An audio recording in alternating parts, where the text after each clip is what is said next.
And it goes a little something like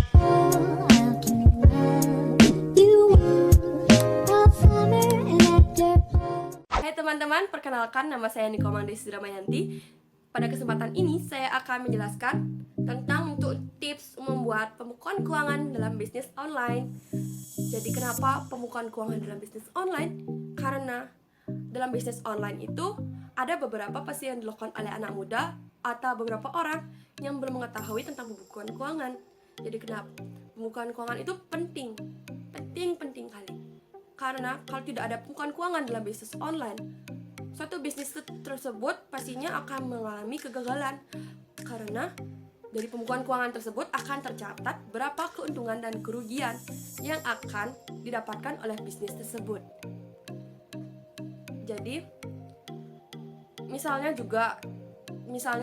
dalam bisnis tersebut kita akan mendapatkan keuntungan, tetapi orang tersebut tidak dapat mengatur keuntungan tersebut akan digunakan untuk apa, atau akan mereka gunakan untuk foya-foya, untuk urusan pribadi.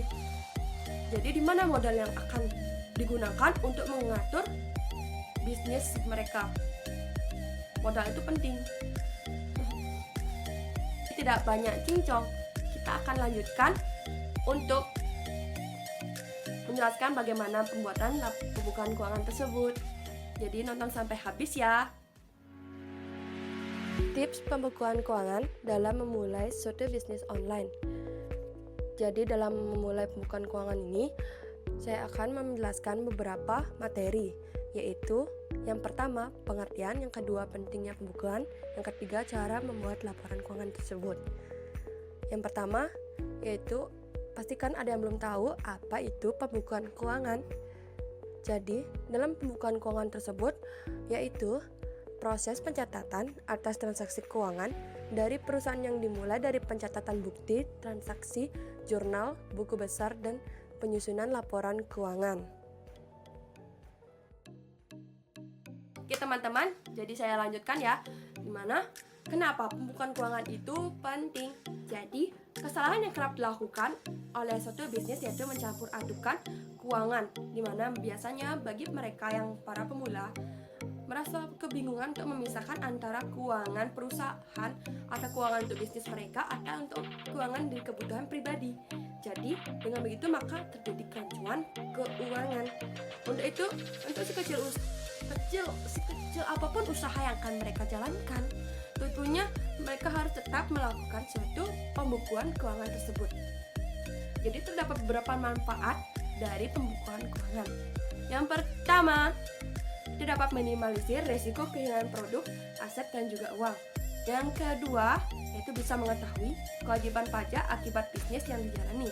Yang ketiga, yaitu bisnis mempengaruhi aset yang dimiliki, berpengaruh pada rugi laba suatu bisnis di kemudian hari. Yang keempat, yaitu bisa mengetahui besarnya piutang dan hutang. Yang kelima, yaitu bisa mengontrol biaya akibat dari operasional suatu bisnis. Yang keenam, yaitu dapat mengetahui progres dari bisnis yang akan dijalani. Jadi, bagaimana cara untuk membuat suatu pembukaan online tersebut? Yang pertama, yaitu catat setiap transaksi pengeluaran dalam suatu bisnis tersebut. Dimana ketika kalian untuk merintis suatu usaha dalam bisnis online itu, tentu saja akan mengeluarkan suatu modal yang untuk dibeli untuk membeli suatu stok barang yang akan dijual kepada para pembeli atau yang untuk berkaitan dengan bisnis lainnya. Di mana pengeluaran tersebutlah yang berkaitan dengan bisnis yang perlu dicatat. Meski kelihatannya sepele, namun pencatatan pengeluaran tidak boleh dilewatkan. Mencatat setiap modal yang dikeluarkan, kemudian membandingkan dengan pemasukan dalam satu periode. Dari sanalah kita akan mengetahui berapa keuntungan yang akan didapatkan atau malah kerugian yang dialami. Yang kedua, seperti yang saya jelaskan tadi itu kan pengeluaran. Jadi sekarang catat transaksi pemasukan. Sehingga dari catatan pemasukan ini secara rutin dan jangan pernah dilewatkan sehari pun. Dengan begitu dapat mengetahui berapa jumlah keuntungan yang beroleh suatu bisnis. Catatan pemasukan dan pengeluaran tersebut dapat dijadikan sebagai acuan untuk membuat pembukuan keuangan bulanan dalam satu bisnis. Yang ketiga yaitu siapkan buku order, di mana buku order ini dapat dikhususkan untuk mencatat segala jenis pesanan atau orderan yang masuk serta berapa jumlah pesanan yang oleh pelanggan. Buku order ini digunakan agar tidak kesulitan dalam mengingat orderan pelanggan yang semakin hari akan semakin ramai. Ya, astung karir. Selanjutnya, wajib untuk membuat buku order yang dikhususkan untuk mencatat segala jenis pesanan orderan yang masuk serta berapa jumlah pesanan dari pelanggan. Dimana jika dalam suatu bisnis online ini mengalami kesulitan dalam mengingat berapa orderan pelanggan yang semakin hari semakin ramai, jika sudah begitu wajib buku orderan ini dikhususkan untuk mencatat segala jenis pesanan orderan yang masuk serta berapa jumlah pesanan yang dari pelanggan. Dengan mencatat setiap orang yang masuk beserta nama pelanggan itu, jumlah pesanan, jenis barang yang dipesan dan lain-lain, tentu hal ini akan memudahkan dalam menyiapkan barang sesuai yang diminta. Yang selanjutnya yaitu membuat catatan dari stok barang. Selanjutnya, dalam memerlukan buku stok barang ini mencatat untuk seluruh stok barang yang masuk dan keluar.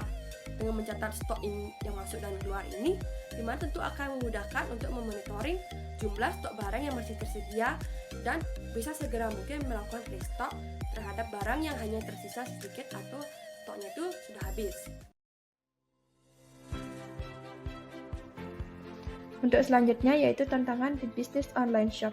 Kemudahan untuk masuk di bisnis online shop ini justru malah menjadi tantangan tersendiri bagi para pelaku bisnis atau penjual online shop. Alasannya, karena rendahnya modal yang dibutuhkan untuk memulai bisnis online shop, hanya bermodalkan HP dan internet, menciptakan banyaknya persaingan yang muncul di bisnis ini. Apalagi dengan ditambah kondisi pandemi COVID-19 seperti sekarang ini yang menyebabkan roda perekonomian melambat sehingga banyak karyawan yang di PHK banting setir menjadi pebisnis online shop. Terang saja keadaan ini akan membuat banyak pengusaha online shop berlomba-lomba menemukan cara untuk menarik perhatian para pembeli untuk bertujuan mendapatkan penjualan yang sebanyak-banyaknya.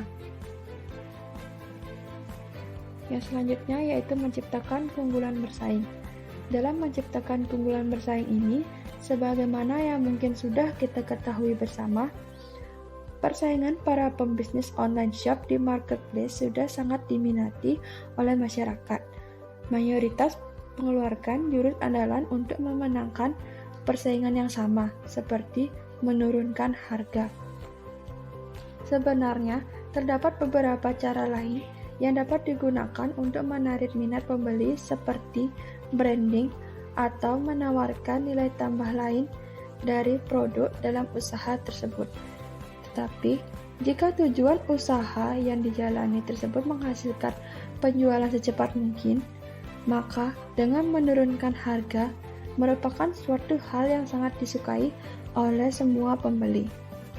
Tetapi, dengan menurunkan harga dari produk yang akan dijual, maka dampak untuk bisnis yaitu profit atau keuntungan mengalami penurunan yang semakin ciut alias mengecil, yang mengakibatkan pemilik usaha tidak bisa mengembangkan bisnis yang dijalani.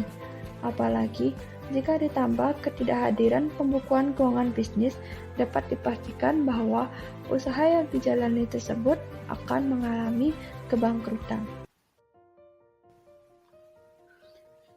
Untuk yang selanjutnya yaitu beberapa macam untuk cara membuat pembukuan, di mana terdapat 3 cara dalam menyusun pembukuan. Cara yang pertama yaitu pencatatan pembukuan keuangan secara manual. Sesuai namanya, yaitu menyusun laporan keuangan secara manual. Namun, laporan keuangan bentuk ini dianggap tidak efektif karena begitu banyak yang harus dicatat dan kemungkinan kesalahan akibat human error dan ketidakrapian yang tinggi. Cara yang kedua yaitu dengan menggunakan Microsoft Excel, di mana pembukuan sederhana bisa menggunakan software umum seperti Microsoft Excel. Sebenarnya, pengerjaan tidak terlalu berbeda dengan pembukuan manual, tetapi dengan menggunakan Excel, kesalahan akibat kurang teliti dalam menghitung dan dapat dikurangi. Hal ini dikarenakan ada beberapa fungsi yaitu rumus yang bisa diisi dan otomatis menghitung hasil yang kita inginkan. Cara yang ketiga yaitu dengan menggunakan software komputerisasi akuntansi, di mana menggunakan software sistem komputer akuntansi dapat sangat membantu, dikarenakan pada sistem komputer akuntansi hanya memasukkan data awal, selanjutnya seluruh laporan bisa dicetak kapanpun dibutuhkan. Kelebihan menggunakan sistem komputerisasi akuntansi tentunya dari kecepatan komputer mengerjakan perintah, ketelitian yang lebih tinggi, dan kapasitas penyimpanan data yang sangat besar, karena disimpan dalam bentuk digital atau elektromagnetik. Kekurangannya yaitu di samping ada kecenderungan. Baik, sekian dari materi yang saya sampaikan. Untuk selanjutnya, mohon maaf jika ada salah kata, karena saya juga masih pemula dalam dunia per-YouTubean atau video ini. Jadi mohon maaf sekali lagi. Untuk selanjutnya, terima kasih dan sampai jumpa.